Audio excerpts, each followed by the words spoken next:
Hey everybody, it's Mr. N here, and we are going to do this next lesson. This is on volumes, and we're going to do surface area as well of prisms and cylinders. So, recalling what we did previously, a prism is a polyhedron possessing two congruent polygonal faces with all remaining faces as parallelograms. Now, I'm going to get into this in a little bit and kind of show you a few things. But first, let's talk about the lateral area. The lateral area of a right prism, and the lateral area is the perimeter of the base times the height. So the perimeter of the base times the height gives you the lateral area. And what this means, you can find the area of each lateral face if you want, and then add them all up. So basically, when we're talking about a prism, so let me draw one here for example. And I'll just draw something basic like a rectangular prism here. And the lateral area would be the area around it. You would not include the faces. So it would be this front, this side, the back side, and then the other side. So you do not include the top or the bottom for the lateral area.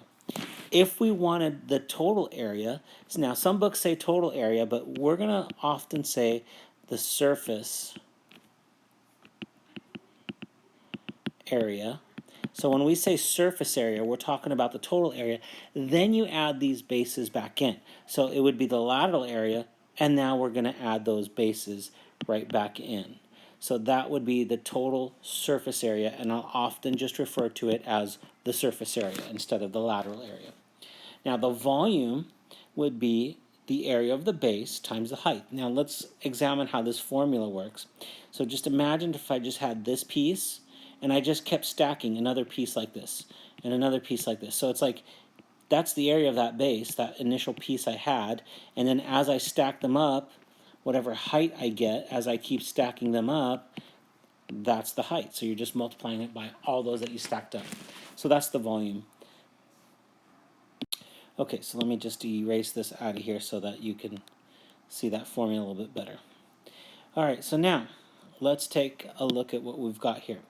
Here is another way of expressing it from the book way. You have the volume of the prism, which is the area of the base times the height. Now, it doesn't matter if it's slanted, right? This is what I call the height, this piece.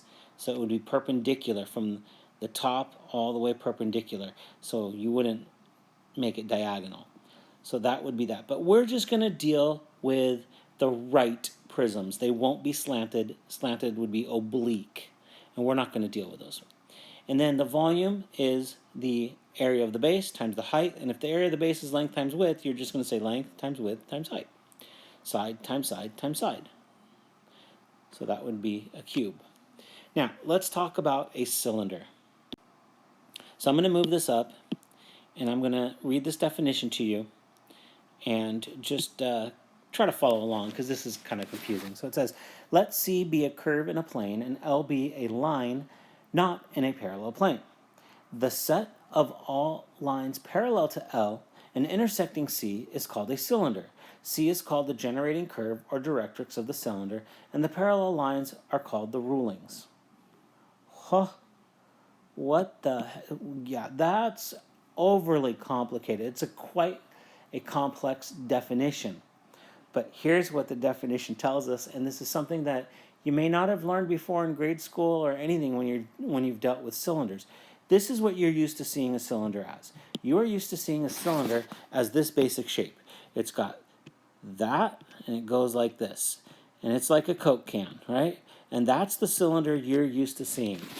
Well, that's just one cylinder, and that's a special cylinder. This one is called a right, because that forms a straight right angle there. If it was slanted like this, we would say oblique.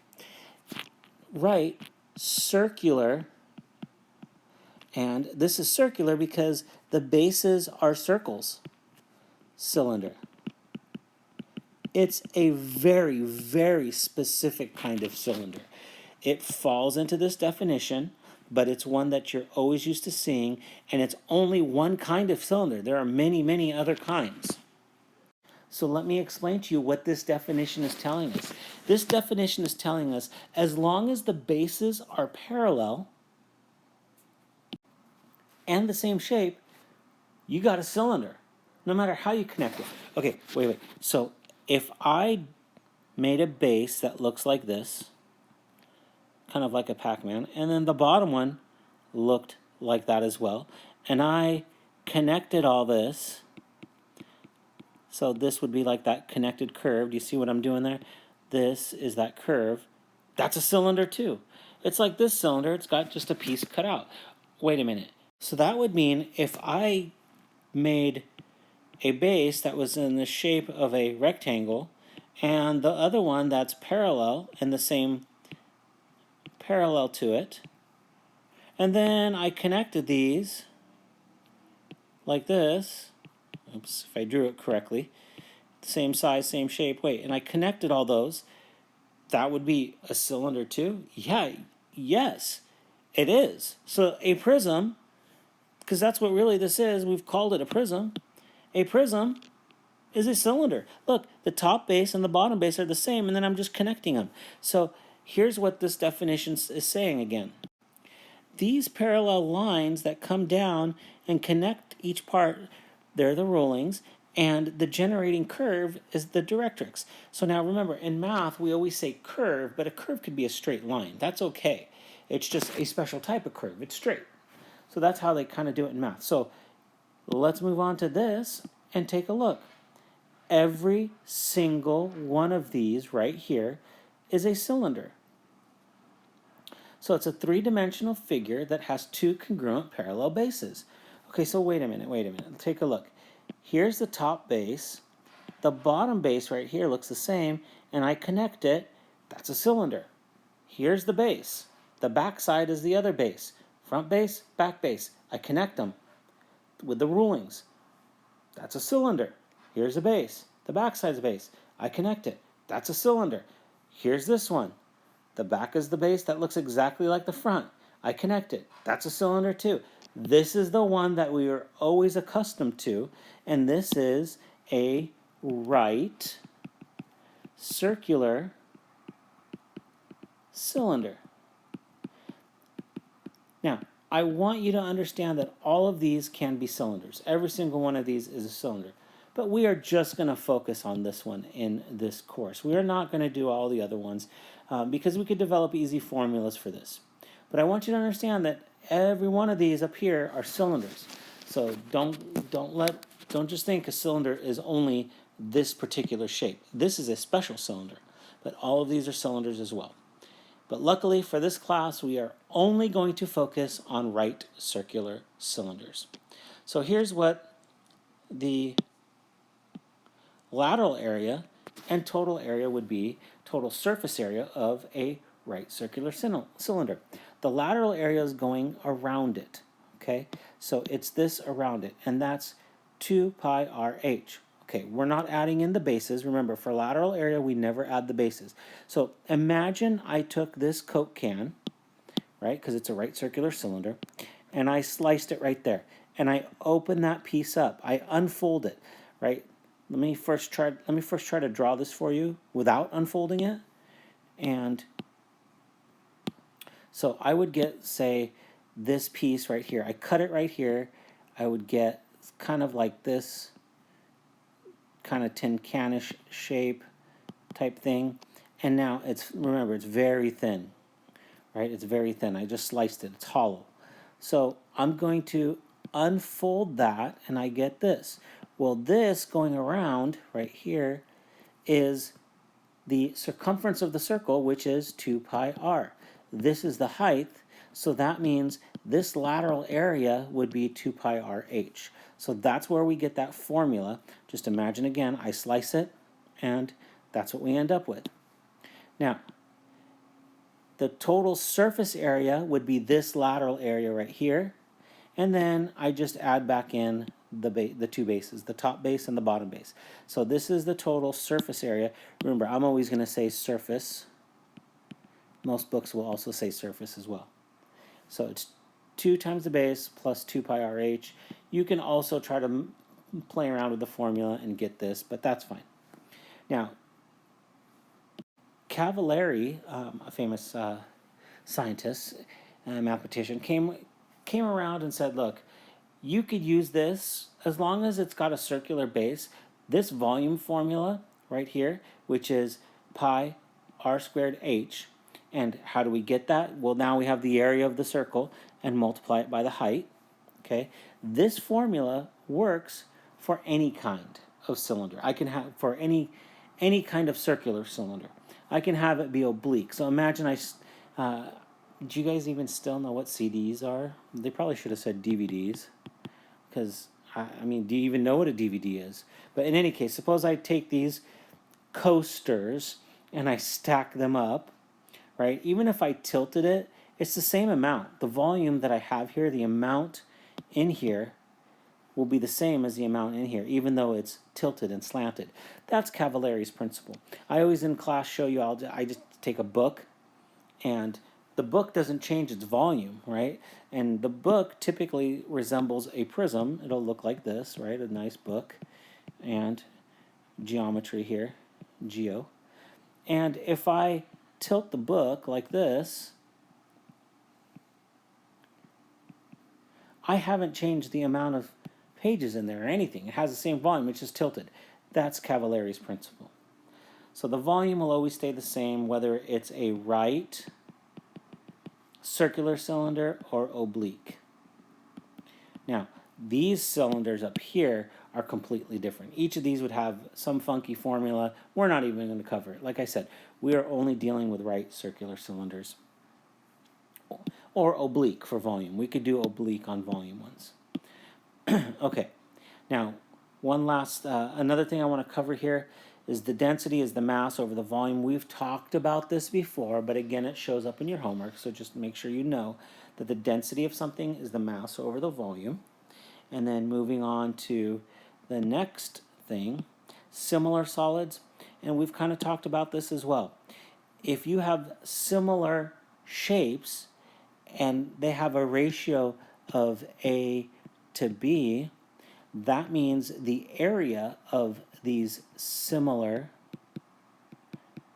shapes will have an area of A squared to B squared. Okay, we can continue on with this trend and say that the volume of these similar ones would be A cubed to B cubed.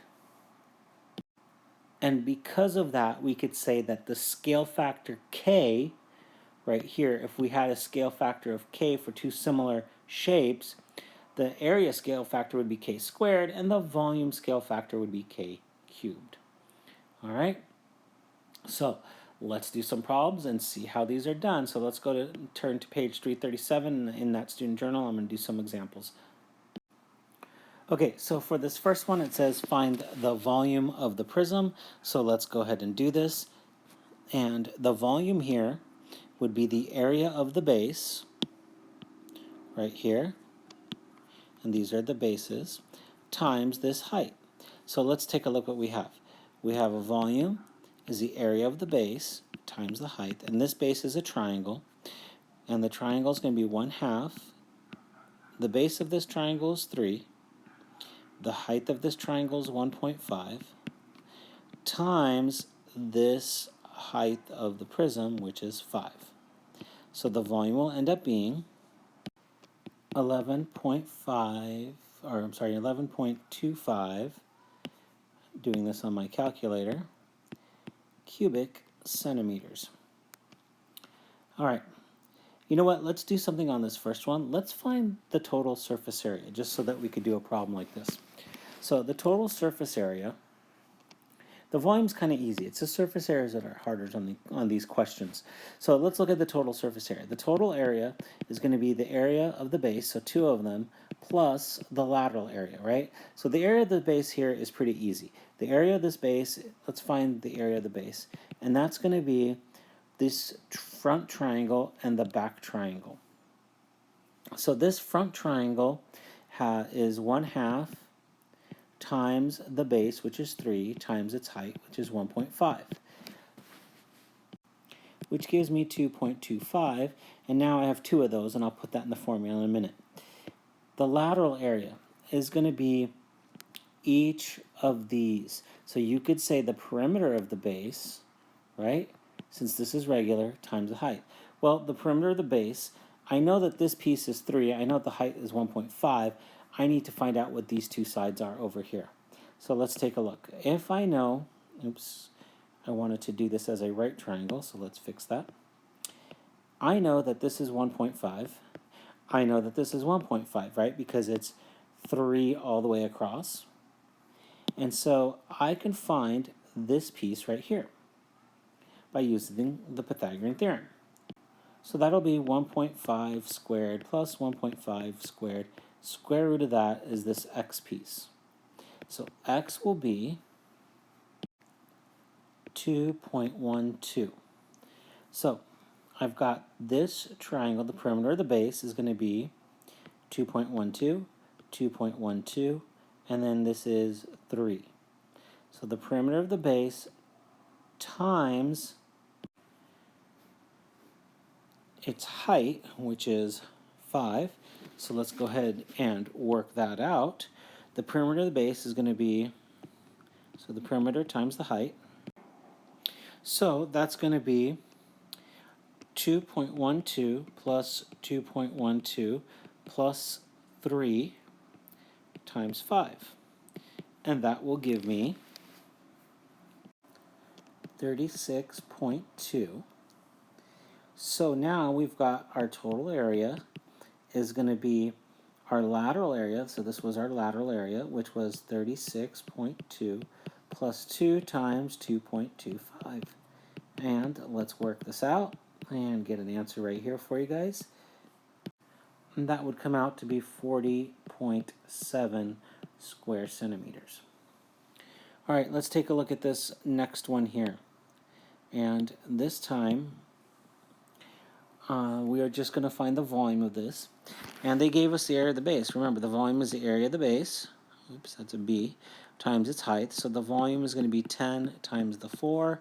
So the volume will be 40 cubic inches. All right. Moving on to the next questions. Find the volume of the cylinder. So for this one, the volume is the area of the base times the height. In this case, it's pi r squared h. So the volume will be pi times 2.5 squared times 7, which would come out to be 43.75 cubic inches. And guess what I'm going to make you do on this one? Let's go ahead and find the surface area of this one as well. So the total surface area is going to be the lateral area plus 2 times the bases. Now let's figure out what this lateral area is going to be. The lateral area is around it. So that'll be 2 pi r times h. And that's going to be 2 pi times 2.5 times 7.